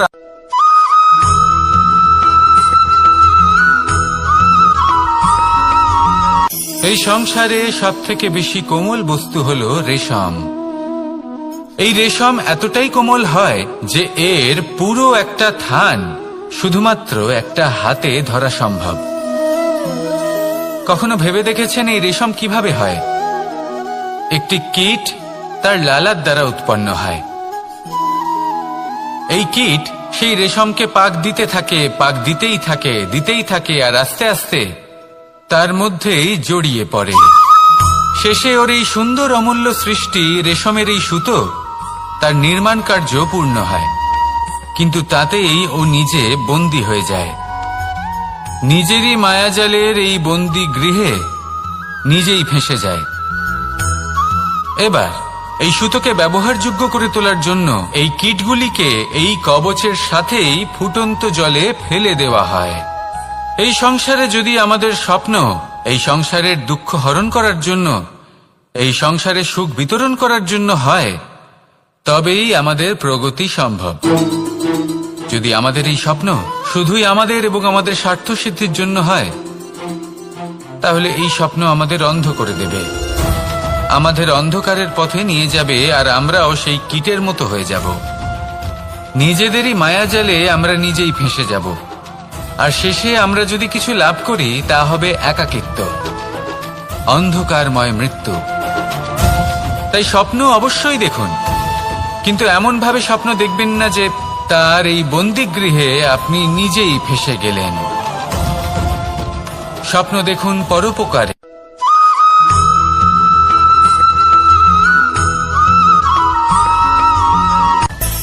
মানুষের মধ্যে একটা বিচিত্র প্রবৃত্তি থাকে, অন্য সকলের বিষয়ে, তাদের জীবনের বিষয়ে, তাদের ব্যক্তিত্বের বিষয়ে, তাদের ভবিষ্যতের বিষয়ে অনুমান করা। এটা হলো অনুচিত। কারোর অতীতকালকে দেখে লোকে ভবিষ্যৎ বলে দিতে পারেন, বর্তমানকে দেখে ভবিষ্যতের বিষয়ে অনুমান করে ফেলেন। উদাহরণ দিতে হলে বলবো, কোনো দাসকে দেখুন, ওকে দেখে লোকে বলে যে ওর ভবিষ্যৎ সেটাই হতে পারে, অনুমান করে ফেলেন। আর এই রাজাকে দেখুন, উনি তো কত সুখী হবেন, উনি তো জগতের সব থেকে অধিক সুখী মানুষ, কত সুখ সুবিধা আছে ওনার কাছে, ধারণা করে ফেলেন। তবে সত্য তো এটাই যে কারোর ব্যক্তিত্বের বিষয়ে, তাদের ভবিষ্যতের বিষয়ে আপনি পূর্ণ সত্য কখনোই বলতে পারবেন না, শুধু অনুমান করতে পারবেন। আর এই অনুমান করে সত্যি কোনো লাভ হয় না, কারণ এই কাল সেটা হলো অত্যন্ত শক্তিশালী। কালো থেকে কালোতর কয়লাকেও হীরেতে পরিণত করতে পারে, অনেক বড় বড় রাজাকেও বিদূষক বানিয়ে ফেলতে পারে এক মুহূর্তেই। তাহলে আপনি অনুমান করে কি লাভ? কি পেলেন অনুমান করে? সেই জন্য কারোর বিষয়ে কোনো অনুমান করবেন না, তার ভবিষ্যতের বিষয়ে অনুমান করতে যাবেন না, কারোর বিষয়ে কোনো ধারণা করে নেবেন না। কিছু করতে হলে ভালোবাসুন, সবার মধ্যে ভালোবাসা ছড়ান, সবার মধ্যে ধন্যাত্মক ভাব ছড়ান। এই মন প্রসন্ন হয়ে বলবে, রাধা রাধা।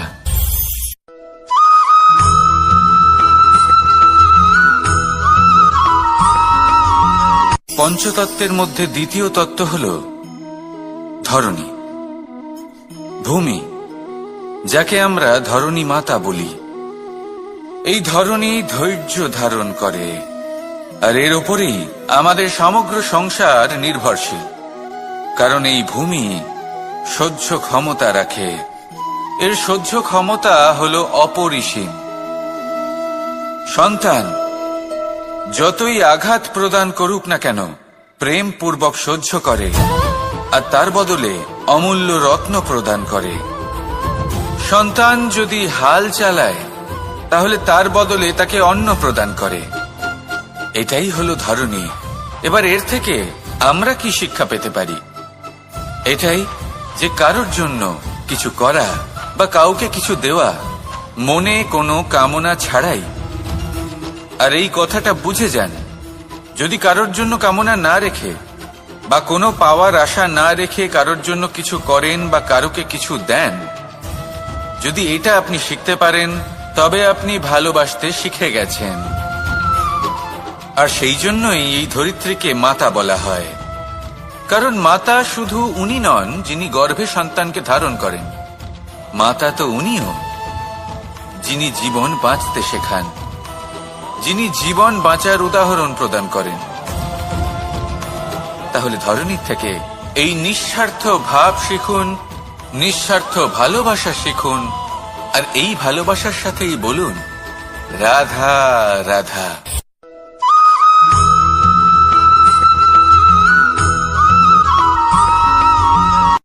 সংসারে আমাদের জীবনে যখন কোনো সুখ বা দুঃখ আসে, তার জন্য আমরা কাউকে না কাউকে অবশ্যই দায়ী করে থাকি, তাই না? এই ব্যক্তি আমাদের সাথে এরকম কাজ করেছেন, তাই আমার সাথে এমন হলো। ওই ব্যক্তি যদি এমনটা না করতেন, তাহলে আজ আমি ওই স্থানে পৌঁছতে পারতাম। সবই আপনার দৃষ্টিভঙ্গির ওপর নির্ভরশীল, আর যদি আপনার দৃষ্টিভঙ্গি এমন হয়, তাহলে তা অনুচিত। সত্যি কথা বলতে, এই সংসারে ভিন্ন ভিন্ন ধরনের মানুষ আছে। এটা আপনার উপর নির্ভর করছে কিভাবে তাদের স্বাগত জানাবেন। একবার ভাবুন, আমি আমার দুটো হাত সামনে নিয়ে এলাম, দুটো মুঠো খুলে দিলাম। দুই প্রকারের মানুষ আসবেন, কিছু না কিছু দিয়ে যাবেন। এই মুঠো যদি আমি বন্ধ করে দিই, তাহলে না কেউ আমাকে কিছু দিতে পারবে, না আমার কিছু যাবে আসবে। নিশ্চয়ই বুঝতে পারছেন এই দুই ধরনের ব্যক্তি কারা এবং তারা কি দিয়ে যান। আমি যদি নিজের মুঠো খুলে দিই, তাহলে কিছু ভালো মানুষ আসবেন, আমাকে আনন্দ, সন্তুষ্টি, জ্ঞান প্রদান করে যাবেন, ভালো অভিজ্ঞতা দিয়ে যাবেন। কোনো খারাপ ব্যক্তি যদি আসেন তাহলে তিনিও খারাপ অভিজ্ঞতা দেবেন, যার থেকে আমি শিক্ষা লাভ করব। এই সব কিছু আমি লাভ করতে পারি। মুঠো যদি বন্ধ করে রাখি তাহলে আমি কিছুই পাবো না। দেখুন, এই সংসারে প্রত্যেকের জীবনে এইরকম। প্রত্যেকের জীবনে সবকিছুই আছে, ভালো খারাপ দুই মানুষই আছে। ভালো অভিজ্ঞতা আছে, খারাপ অভিজ্ঞতা আছে। নির্ভর করছে আপনার উপর যে আপনি কি করবেন। এনাদের স্বাগত কিভাবে জানাবেন, কার থেকে কি বুঝবেন, কি শিখতে পারবেন, আর কোন দৃষ্টিভঙ্গি নিয়ে অগ্রসর হবেন। এটাই নির্ধারণ করবে যে আপনার জীবন কেমন হবে। আসুন আমার সাথে ভালোবেসে বলুন, রাধা রাধা।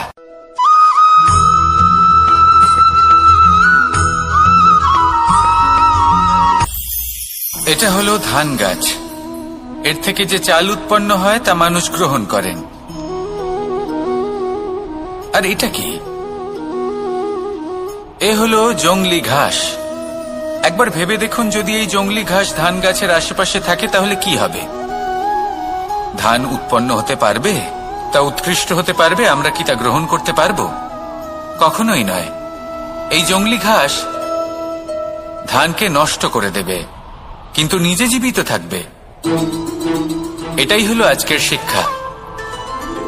এই সংসারে যদি আপনি নীতির পথে চলতে চান, উচিত কর্ম করতে চান, সংসারকে সেবা করতে চান, তাহলে জংলি ঘাসের মতো ব্যক্তিদের থেকে সবসময় দূরে থাকতে হবে।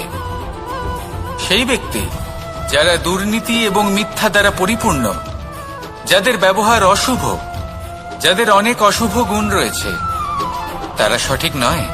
সেই সকল ব্যক্তি যাদের চরিত্র অত্যন্ত দুষ্ট হয়, তারা হয় শুভ চরিত্রের ব্যক্তিকে একদম নষ্ট করে দেয়, নয় নিজের মতো বানিয়ে তোলে।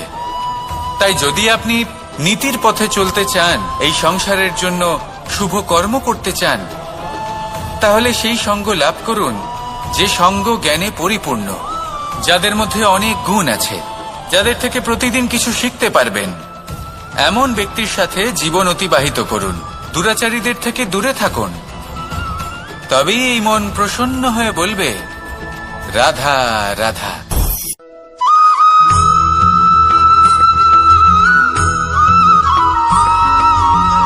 মানুষের মানসিকতা এমন হয় যে সে যতটা করে আশা করে যে তার থেকে অনেক বেশি তার বদলে সে পাবে। দেখুন, সবকিছুই আপনার ভাবনা চিন্তার উপর নির্ভর করছে। আপনি যদি ফলের বিষয়ে ভেবে কর্ম করতে থাকেন তাহলে সেটা অনুচিত। জীবনের আসল আনন্দ হলো নিজের কর্ম করতে থাকা, ফলের চিন্তা করা উচিত নয়। যদি আপনি এরকম ভাবেন যে আমি এতটা করছি, আমার এতটা পাওয়া উচিত, সেই ভাবনা অনুচিত।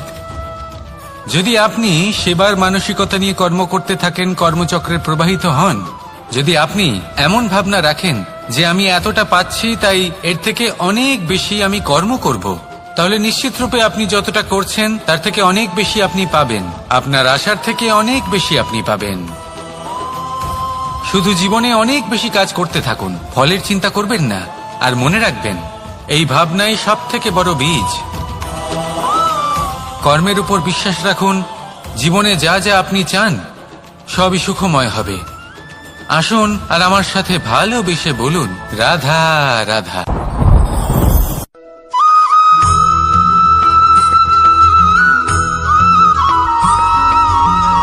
আপনি কখনো কোনো বাজকে নিজের বাসা বানাতে দেখেছেন? এই বাজ যখনই কোনো বাসা বানায় তখন উঁচু গাছের ডালে বা কোনো পর্বতের শিখরে বাসা বানায়, অনেক উচ্চতায়। আর সেখানে তার সন্তানও জন্মগ্রহণ করে। যখন এই সন্তানেরা জন্মায় তখন এই বাজ খুবই ভালোবেসে এবং খুব সাবধানে এদের পালন পোষণ করে। নিজের ঠোঁট দিয়ে তাদের ঠোঁটে খাবার পরিবেশন করে। কিন্তু যেই সেই সন্তানেরা হৃষ্টপুষ্ট হয়ে যায় এবং সেই কথা বাজ নিজে বুঝতে পেরে যায়, সেই বাজ নিজেই সেই বাসা ছিন্ন ভিন্ন করে দেয়। সেই সন্তান যাদের সবেমাত্র ডানা গজিয়েছে, কিভাবে উড়তে হয় তারা জানে না, সেই সন্তানগুলিকে উচ্চতা থেকে ঠেলে দেয়। সেই সন্তান প্রথমে ভয়ভীত হয়ে যায়। তারা সামনে মৃত্যুকে দেখতে পেয়ে ভয়ের কারণে তাদের ডানা ঝাপটাতে থাকে। আর সেই প্রক্রিয়াতেই সেই সন্তানগুলি উড়তে শুরু করে দেয়। এবার এই ঘটনায় আমরা কি শিক্ষা পেতে পারি? এটাই, যদি আপনি মাতা পিতা হন তাহলে নিজের সন্তানকে অবশ্যই স্নেহ করুন, কিন্তু তাদেরকে নিজের আঁচলের তলায় বেঁধে রাখবেন না। যদি আপনি চান আপনার সন্তান জীবনে উন্নতি করুক, তাহলে নিজের মুঠো থেকে তাদের স্বতন্ত্র করে দিন, এই সংসারে সংঘর্ষ করতে দিন। সেই সন্তান নিজেই বুঝতে পারবে যে জন্মের সময় পাওয়া ডানা কি করে ব্যবহার করতে হয়। আর আপনার চোখের সামনে আপনার সন্তান এই আকাশে উড়তে থাকবে। তাহলে আসুন আমার সাথে ভালোবেসে বলুন, রাধা রাধা।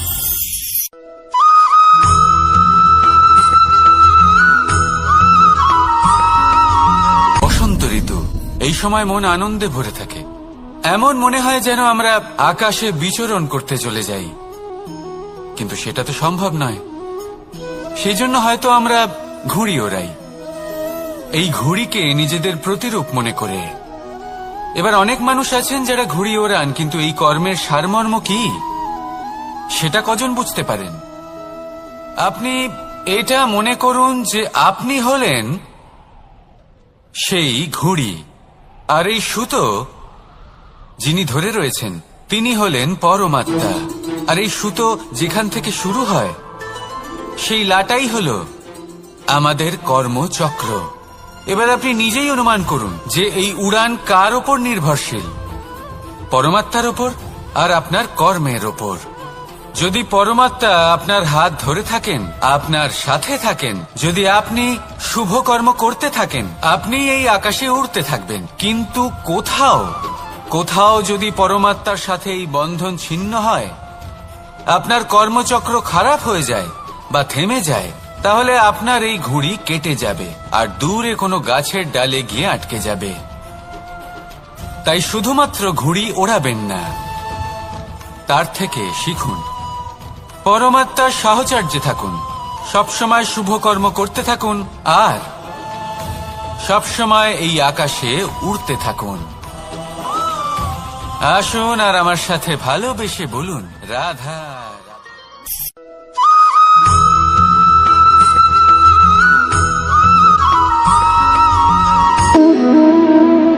সম্পর্ক হলো আমাদের জীবনের একটি আধার।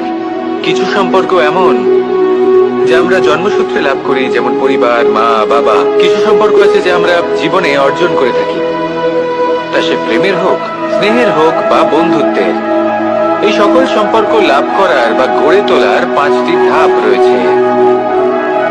প্রথম ধাপ, কোনো ব্যক্তির সাথে আলাপ হওয়া, তার সাথে কথা বলা বা তাকে দেখা। দ্বিতীয় ধাপ, সে ব্যক্তিকে আমাদের ভালো লাগা। তৃতীয় ধাপ, আমাদের এটা চাইতে শুরু করা যে জীবনে এই ব্যক্তি যেন আমাদের বন্ধু হন, আমাদের জীবনে থাকেন, বা আমাদের কাউকে ভালোবেসে ফেলা। আর এটা আমাদের ভাবা বা চাওয়া যে সেই ব্যক্তি যেন আজীবন আমার সাথে থাকেন, আমার জীবনে আমার সাথী হয়ে। চতুর্থ ধাপ, লাভ করা। এবার এই ধাপটি অনেক মানুষের পক্ষেই খুবই সরল হয়, বড়ই সরল ভাবে নিজেদের সঙ্গীকে লাভ করে থাকে। কিছু মানুষের জন্য এই ধাপ অত্যন্ত কঠিন হয়ে থাকে। অনেক প্রতিকূল পরিস্থিতির উপর জয়লাভ করে তারা সঙ্গীকে লাভ করেন, কিন্তু লাভ অবশ্যই করেন। এরপরে আসে পঞ্চম, অন্তিম এবং সব থেকে গুরুত্বপূর্ণ ধাপ। সেটা হলো সেই সম্পর্ক পালন করা। এটা হলো এমন এক বিষয় যা প্রত্যেক মানুষের শেখা উচিত। যদি ব্যক্তি নিজের জীবনে সম্পর্ক রক্ষা করতে শিখে যান, তবে প্রত্যেক সম্পর্ক তার জীবনকে স্বর্গ করে তুলবে। আসুন আর আমার সাথে ভালোবেসে বলুন, রাধা রাধা।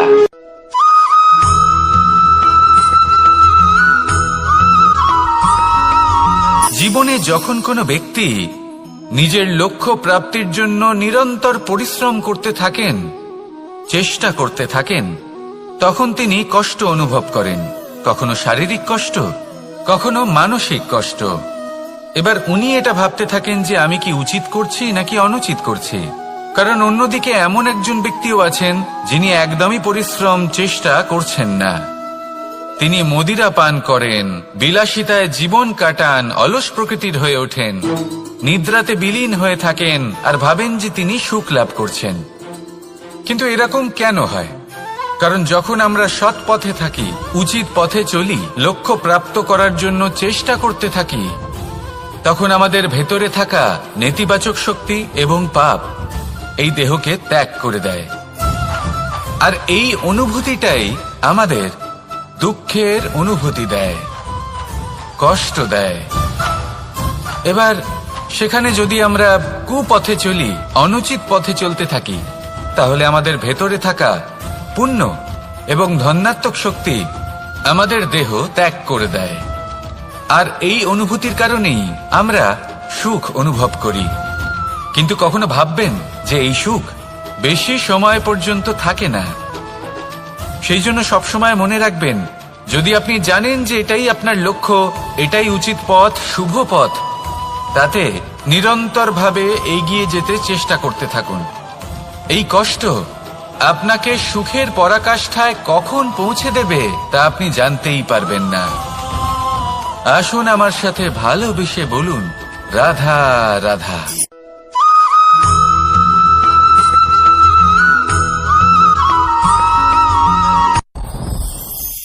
সাথী। সাথী এই শব্দটির ব্যাখ্যা কে কিভাবে করে?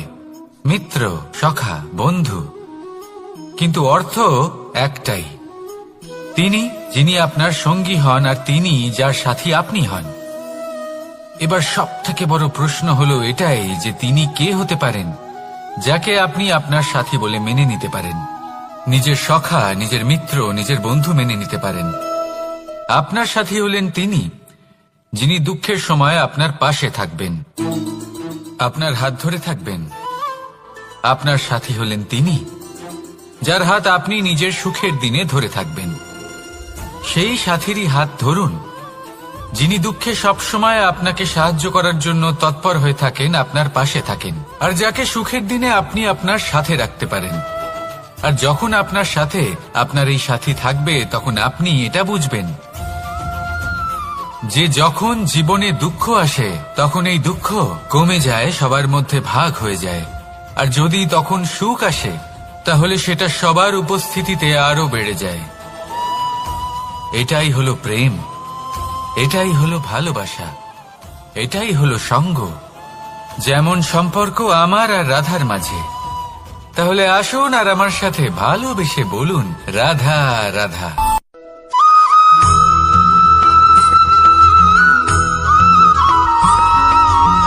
পঞ্চতত্ত্বের মধ্যে দ্বিতীয় তত্ত্ব হল ধরণী, ভূমি, যাকে আমরা ধরণী মাতা বলি। এই ধরণী ধৈর্য ধারণ করে, আর এর ওপরেই আমাদের সমগ্র সংসার নির্ভরশীল। কারণ এই ভূমি সহ্য ক্ষমতা রাখে, এর সহ্য ক্ষমতা হল অপরিসীম। সন্তান যতই আঘাত প্রদান করুক না কেন, প্রেম পূর্বক সহ্য করে, আর তার বদলে অমূল্য রত্ন প্রদান করে। সন্তান যদি হাল চালায়, তাহলে তার বদলে তাকে অন্ন প্রদান করে। এটাই হলো ধরণী। এবার এর থেকে আমরা কি শিক্ষা পেতে পারি? এটাই যে কারোর জন্য কিছু করা বা কাউকে কিছু দেওয়া মনে কোনো কামনা ছাড়াই। আর এই কথাটা বুঝে যান, যদি কারোর জন্য কামনা না রেখে বা কোনো পাওয়ার আশা না রেখে কারোর জন্য কিছু করেন বা কারোকে কিছু দেন, যদি এটা আপনি শিখতে পারেন, তবে আপনি ভালোবাসতে শিখে গেছেন। আর সেই জন্যই এই ধরিত্রীকে মাতা বলা হয়। কারণ মাতা শুধু উনি নন যিনি গর্ভে সন্তানকে ধারণ করেন, মাতা তো উনিও যিনি জীবন বাঁচতে শেখান, যিনি জীবন বাঁচার উদাহরণ প্রদান করেন। তাহলে ধরণীর থেকে এই নিঃস্বার্থ ভাব শিখুন, নিঃস্বার্থ ভালোবাসা শিখুন, আর এই ভালোবাসার সাথেই বলুন, রাধা রাধা।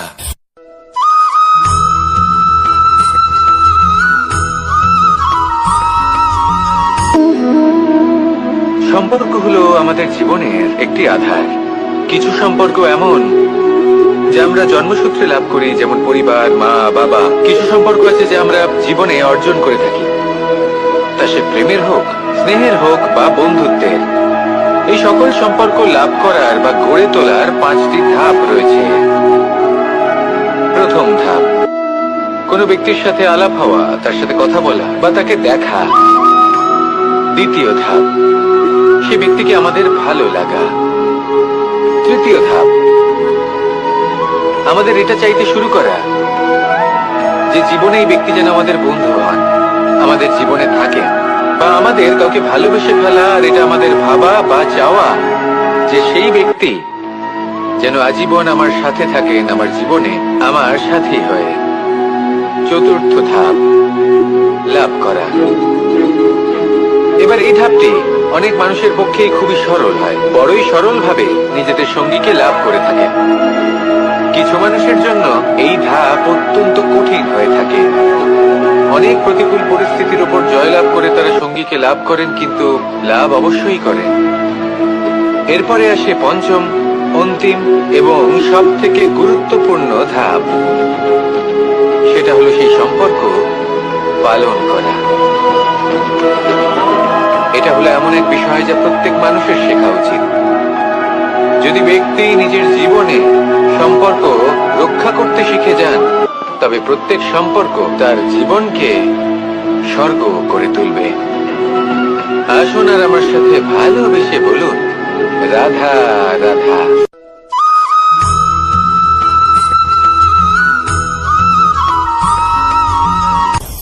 আপনি কখনো পর্বতের শিখরে উঠেছেন? আপনি দেখতে পাবেন পর্বতের পদতলে প্রচুর সুন্দর ফুল রয়েছে, সবুজ বনানী রয়েছে। যত আপনি ওপরে উঠতে থাকবেন তত ফুল কমতে থাকবে, সবুজ বনানী কমতে থাকবে। আরো কিছুটা ওপরে উঠলে কাঁটা জাতীয় গাছ দেখতে পাবেন, শুকনো গাছ দেখতে পাবেন। আরো যদি ওপরে ওঠেন তাহলে পাষাণ দেখতে পাবেন। আরো ওপরে উঠলে হিমখণ্ড দেখতে পাবেন। এই যে পর্বত, তা মনুষ্য জীবনের সব থেকে উত্তম উদাহরণ। মানুষ যখন সাফল্যের শিখরে পৌঁছতে চান, মহানুভবতার শিখরে পৌঁছতে চান, পথে যত আস্তে আস্তে উপরে উঠতে থাকেন, ততই ভৌতিক বস্তু তার থেকে বিচ্ছিন্ন হতে থাকে। যদি তিনি সেই ভৌতিক বস্তুগুলি ত্যাগ না করতে পারেন, তাহলে কখনোই সেই স্থানে পৌঁছতে পারবেন না। আর মানুষ যদি উচিত ত্যাগ করতে পারেন, পথে অগ্রসর হতে থাকেন, এগোতে থাকেন, তাহলে একদিন না একদিন তিনি মহানুভবতার, জ্ঞানের, সাফল্যের হিমের স্বাদ অবশ্যই লাভ করবেন। মনে রাখবেন, মানব জীবনে ত্যাগ হলো অত্যন্ত গুরুত্বপূর্ণ অংশ। আসুন আমার সাথে ভালোবেসে বলুন, রাধা রাধা।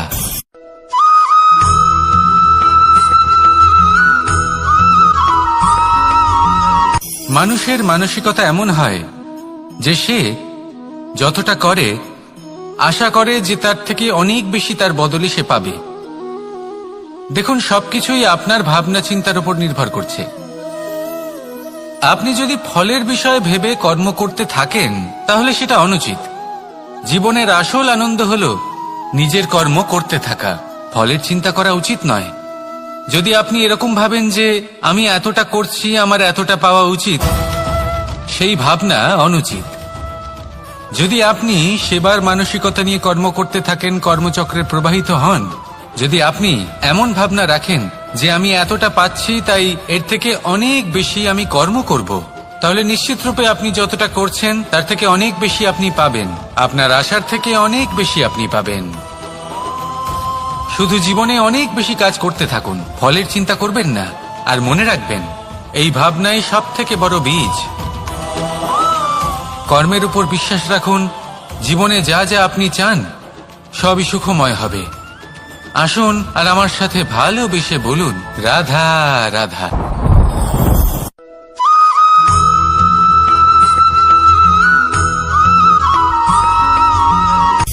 সূচের শেষে একটি ছিদ্র থাকে, যার দ্বারা আমরা এই সুতো পরাতে পারি। আর তারপর সূচের সাহায্যে এই সুতো দিয়ে বস্ত্র সেলাই করা যায়। কিন্তু যদি সুতোটা সোজা করে ধরা না হয়, তাহলে সূচে কখনো এই সুতো পরানোই সম্ভব নয়। যদি এতে কোনো গিঁট পড়ে, তখন তা কখনোই এই ছিদ্র দ্বারা প্রবেশ করা সম্ভব নয়। ঠিক এইভাবেই যদি আপনি কারোর জীবনে প্রবেশ করতে চান, কারোর অন্তরে প্রবেশ করতে চান, তাহলে আপনাকেও সহজ থাকতে হবে। এতে কোনো গিট থাকলে চলবে না, অর্থাৎ মনে যাতে কোনো মালিন্য না থাকে, যেন কোনো কুচিন্তা না থাকে। যদি এসব থাকে তাহলে আপনি কখনো কারোর জীবনে প্রবেশ করতে পারবেন না। আর যদি কোনোভাবে আপনি প্রবেশ করেও যান, তাহলে তার মনে ঘর করতে পারবেন না। নিজেকে এই সুতোর মতন করে তুলুন, সহজ। মনে যেন কোনো কুচিন্তা না থাকে, সবার প্রতি যেন সদ্ভাবনা থাকে, শুভ চিন্তা থাকে। এমনটা করতে থাকুন। এমন একটা দিন আসবে যেদিন এই সমস্ত সংসারের ব্যক্তির মনে আপনি বাস করবেন, আর তখন এই মন প্রসন্ন হয়ে বলবে, রাধা রাধা।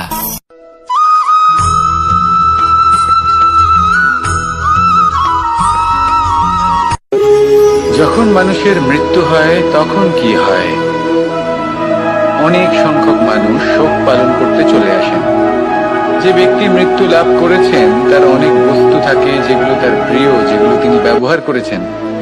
তার শয্যা, তার বস্ত্র, তার আভূষণ সবকিছু তার থেকে বিচ্ছিন্ন করা হয় এবং খালি হাতে তাকে শ্মশানের উদ্দেশ্যে রওনা করা হয়। আমি আপনাকে এই প্রশ্ন করতে চাই, আপনি এই সংসারে কি অর্জন করেছেন?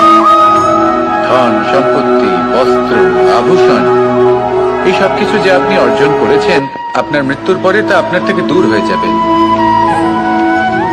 এর উত্তর হলো একটাই, আপনার কর্ম।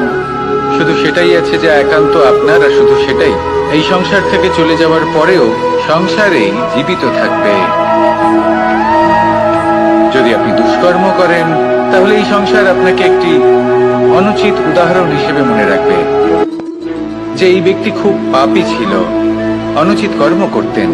যে পথে তিনি চলেছেন সেই পথে কারোর চলা উচিত নয়। সেখানেই যদি আপনি সৎকর্ম করেন তাহলে সংসার চিরকাল এটাই বলবে যে খুব ভালো মানুষ ছিলেন, সবাইকে ভালোবাসতেন, সবাইকে সাহায্য করতেন, আমার খুব প্রিয় মানুষ ছিলেন। এটাই হলো শ্রেষ্ঠ কর্ম।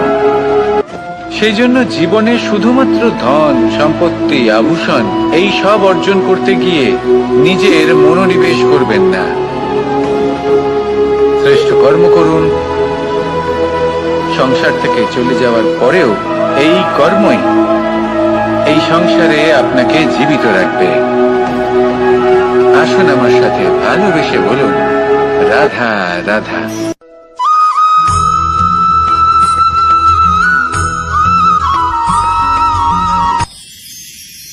মানুষ তার জীবনে দুই ধরনের পরিস্থিতিকে খুব ভয় পায়।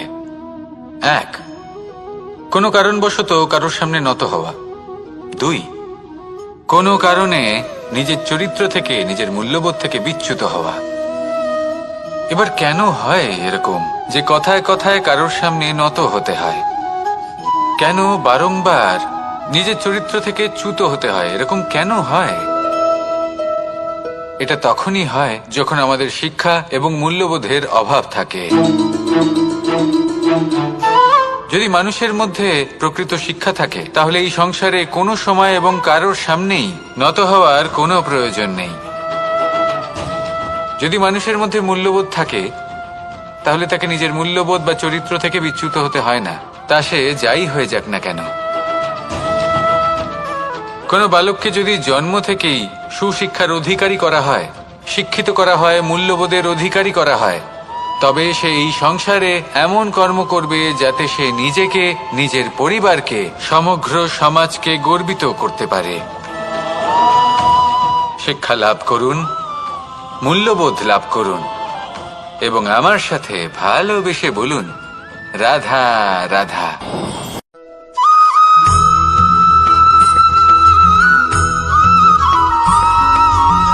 কথায় আছে যে এমন কোনো অক্ষর নেই যার দ্বারা কোনো মন্ত্র হয় না, এমন কোনো বনস্পতি নেই যা নিজেই একটা ঔষধি নয়, পৃথিবীর এমন কোনো ব্যক্তি নেই যার মধ্যে কোনো যোগ্যতা থাকে না। শুধু প্রয়োজন হলো যে ব্যক্তিকে আমরা খুঁজে চলেছি তাকে সঠিকভাবে চিনে নেওয়া। যদি তার যোগ্যতা, তার বিশেষত্ব আমরা বুঝতেই না পারি তাহলে আর লাভ কি রইল? এই সংসারে এমন অনেক ব্যক্তি রয়েছেন যারা ছোট ছোট অসফলতার কারণে আপনাকে এটা বলে দেবে যে আপনি কোনো কাজের নন, আপনি হলেন মূর্খ, আপনি কিছুই করতে পারবেন না, এইসব কথায় কখনোই বিশ্বাস করবেন না। কারণ আপনি এবং প্রত্যেকটি জীব এই পরমাত্মা এবং এই প্রকৃতির সৃষ্টি, যা অত্যন্ত বিশেষ। যদি আপনাকে উদাহরণ দিই তাহলে একদিকে আছে তরোয়াল, একটা বড় লম্বা তরোয়াল যার দ্বারা যুদ্ধ করা যায়, জয়লাভ করা যায়। আর অন্যদিকে রয়েছে একটা ছোট্ট সূচ, কিন্তু যে কাজ একটা ছোট্ট সূচ করতে পারে তা একটা তরোয়াল দ্বারা সম্ভব নয়। এর অর্থ হলো এটাই যে প্রত্যেকটা রচনা অত্যন্ত অমূল্য এবং অত্যন্ত বিশেষ হয়। তাহলে বিশ্বাস রাখুন যে আপনি অত্যন্ত বিশেষ একজন, আর প্রেমের সাথে বলুন রাধা রাধা।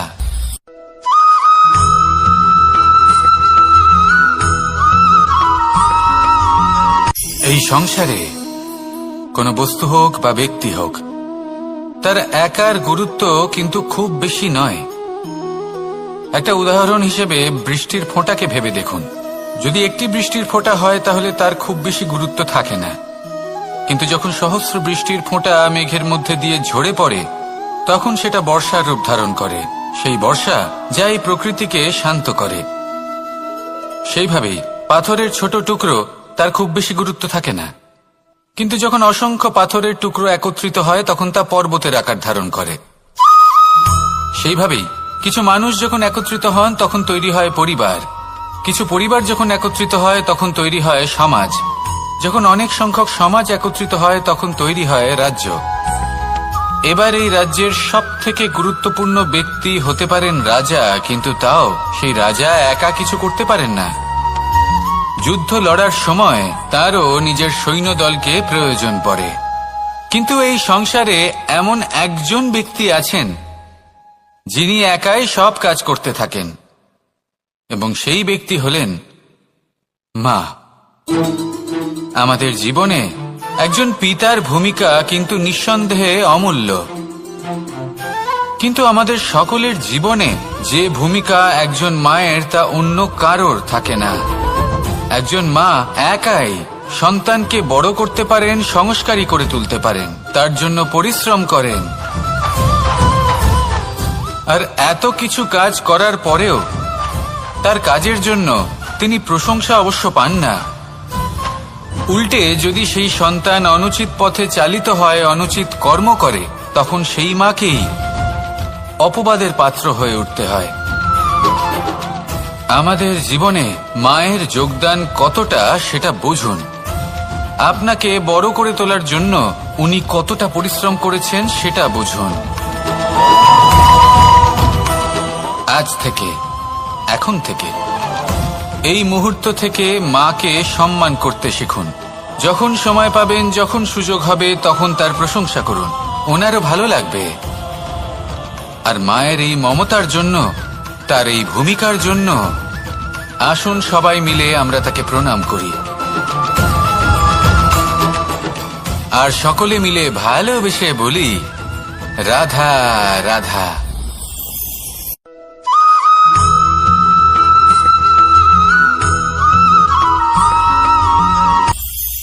এটা হলো ধান গাছ। এর থেকে যে চাল উৎপন্ন হয় তা মানুষ গ্রহণ করেন। আর এটা কি? এ হলো জংলি ঘাস। একবার ভেবে দেখুন, যদি এই জংলি ঘাস ধান গাছের আশেপাশে থাকে তাহলে কি হবে? ধান উৎপন্ন হতে পারবে? তা উৎকৃষ্ট হতে পারবে? আমরা কি তা গ্রহণ করতে পারবো? কখনোই নয়। এই জংলি ঘাস ধানকে নষ্ট করে দেবে, কিন্তু নিজে জীবিত থাকবে। এটাই হলো আজকের শিক্ষা। এই সংসারে যদি আপনি নীতির পথে চলতে চান, উচিত কর্ম করতে চান, সংসারকে সেবা করতে চান, তাহলে জংলি ঘাসের মতো ব্যক্তিদের থেকে সবসময় দূরে থাকতে হবে। সেই ব্যক্তি যারা দুর্নীতি এবং মিথ্যা দ্বারা পরিপূর্ণ, যাদের ব্যবহার অশুভ, যাদের অনেক অশুভ গুণ রয়েছে, তারা সঠিক নয়। সেই সকল ব্যক্তি যাদের চরিত্র অত্যন্ত দুষ্ট হয়, তারা হয় শুভ চরিত্রের ব্যক্তিকে একদম নষ্ট করে দেয়, নয় নিজের মতো বানিয়ে তোলে।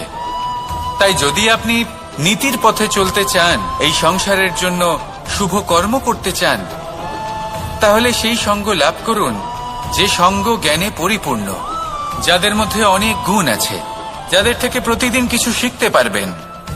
এমন ব্যক্তির সাথে জীবন অতিবাহিত করুন, দুরাচারীদের থেকে দূরে থাকুন। তবেই এই মন প্রসন্ন হয়ে বলবে, রাধা রাধা।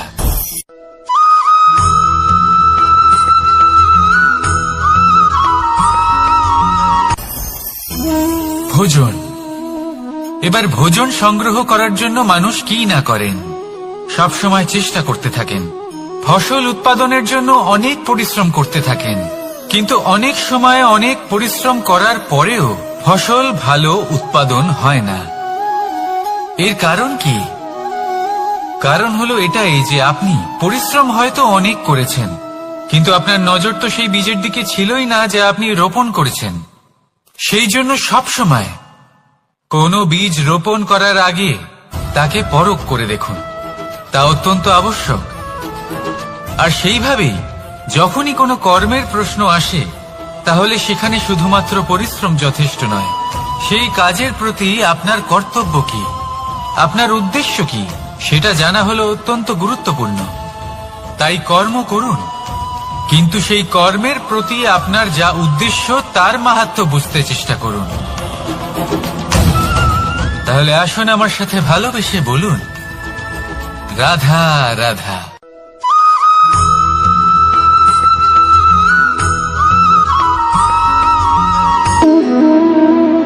সম্পর্ক হলো আমাদের জীবনের একটি আধার। কিছু সম্পর্ক এমন যা আমরা জন্মসূত্রে লাভ করি, যেমন পরিবার, মা, বাবা। কিছু সম্পর্ক আছে যা আমরা জীবনে অর্জন করে থাকি, তা সে প্রেমের হোক, স্নেহের হোক বা বন্ধুত্বের। এই সকল সম্পর্ক লাভ করার বা গড়ে তোলার 5টি ধাপ রয়েছে। প্রথম ধাপ, কোনো ব্যক্তির সাথে আলাপ হওয়া, তার সাথে কথা বলা বা তাকে দেখা। দ্বিতীয় ধাপ, সে ব্যক্তিকে আমাদের ভালো লাগা। তৃতীয় ধাপ,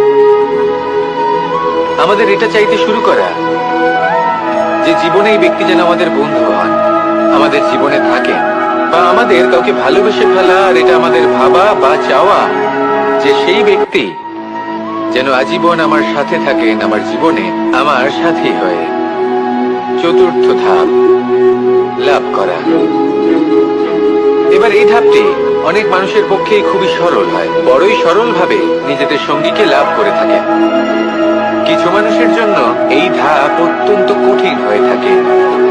অনেক প্রতিকূল পরিস্থিতির উপর জয়লাভ করে তারা সঙ্গীকে লাভ করেন, কিন্তু লাভ অবশ্যই করেন। এরপরে আসে পঞ্চম, অন্তিম এবং সব থেকে গুরুত্বপূর্ণ ধাপ। সেটা হলো সেই সম্পর্ক পালন করা। এটা হলো এমন এক বিষয় যা প্রত্যেক মানুষের শেখা উচিত। যদি ব্যক্তি নিজের জীবনে সম্পর্ক রক্ষা করতে শিখে যান, তবে প্রত্যেক সম্পর্ক তার জীবনকে স্বর্গ করে তুলবে। আসুন আর আমার সাথে ভালোবেসে বলুন, রাধা রাধা।